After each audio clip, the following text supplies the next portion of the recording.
Good evening and welcome to another episode of the America for All News podcast.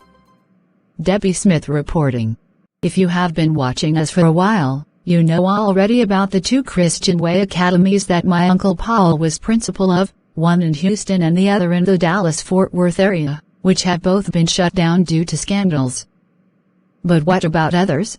This is Larry Grimm, a cousin of Kelly Grimm, who is a police officer in our town. Officer Grimm has persuaded Larry to come forward to tell us what happened to him. Mr. Grimm, welcome to the show. Thank you for having me. Can you start by telling us about your upbringing and background? I was born in Fort Worth about 30 years ago. I spent most of my childhood in St. Louis, Missouri, though. My parents were super devout Baptists. They went to church every Sunday and insisted I and their other kids go with them. I have 3 brothers and 2 sisters and I am the 3rd child. So very much a traditional family. So did your parents force you to attend the Christian Way Academy in St. Louis? Yes. For most of my childhood I was totally brainwashed by my parents, elders at my church, and that school. I went to that school for all 12 years of my grade school education. And yet you don't support such schools now. Why not?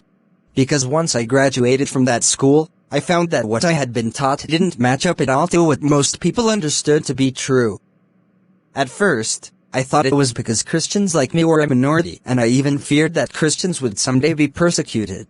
What changed me was hearing from my cousin Kelly about what had happened when you, Carrie, and your mothers came to her church and convinced it to switch from Baptist to Unitarian Universalist. Kelly even recorded everything your mother said with her cell phone and then showed me the footage. That's when I realized that I'd been lied to all my life. I checked everything your mother said and it all turned out to be true.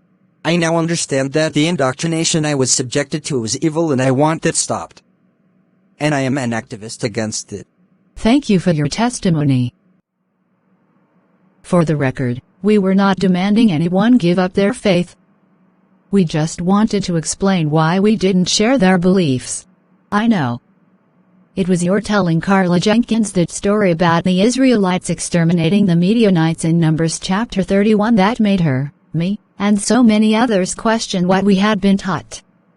Reverend Dave Owen tried to explain that away with an ends justify the means argument, but I realized as a law enforcement officer that using that argument would lead to any sort of thing being justified, including outright murder of criminal suspects before they could be brought to trial. So I stopped believing in Reverend Owen. As did many others.